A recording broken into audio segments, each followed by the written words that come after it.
Connor, and welcome to Box 14 News at 8. We are here talking about one of the greatest tragedies in American history, the Dust Bowl. The Dust Bowl took place in the 1930s and was one of the worst environmental disasters the world has ever seen.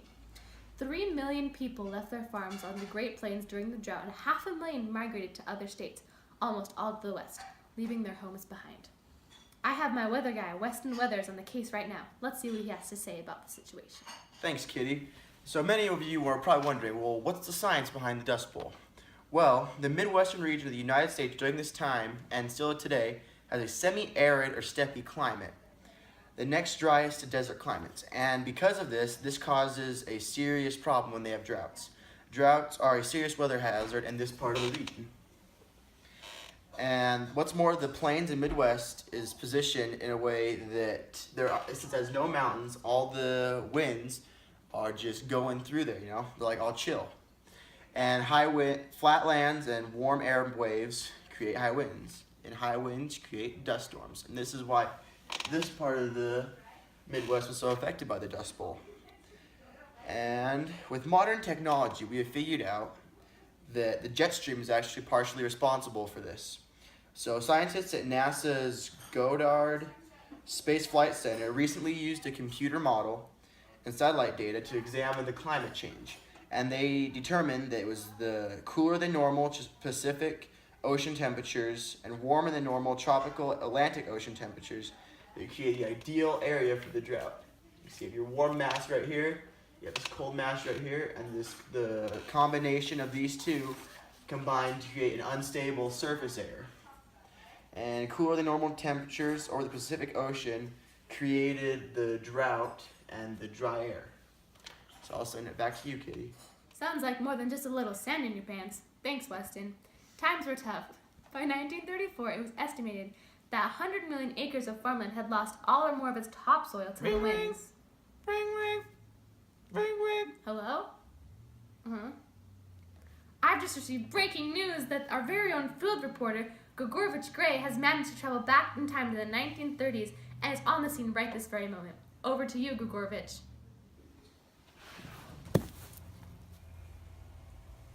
Whoa. Hello? Whoa. Sir! Sir, excuse me, what year is it? 1935. What's your name? Haywood Ham. How long have you been a farmer for? For about 20 years now. Do you mind if I ask you a few questions? Go ahead. How have your crops been this past agricultural year?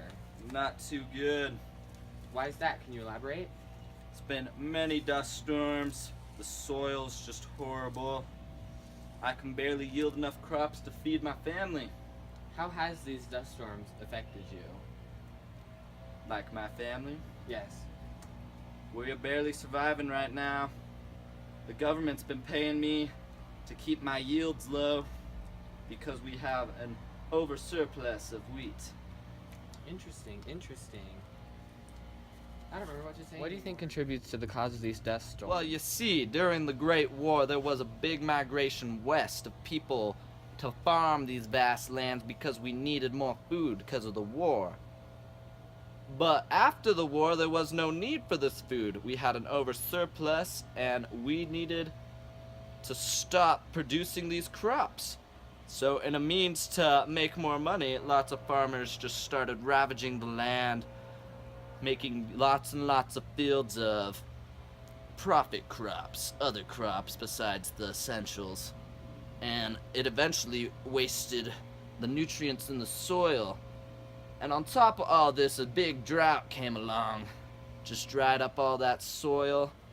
And then with the contribution of this drought to the exhausted soils, to the ravaging of the land without the natural grasses here to hold it at bay, with the pickup of these winds, these dust storms have been just crazy. You think these dust storms will ever stop? I don't know. Oh no, what's coming now? I really gotta get out of here. Back to you, Kitty. Thank you, Grigorovich, and I hope you make it out of there soon. And thank you, America, for listening to this broadcast. May we all remember the hard work of the farmers in that dreadful Dust Bowl and never forget how they changed the lives of Americans today.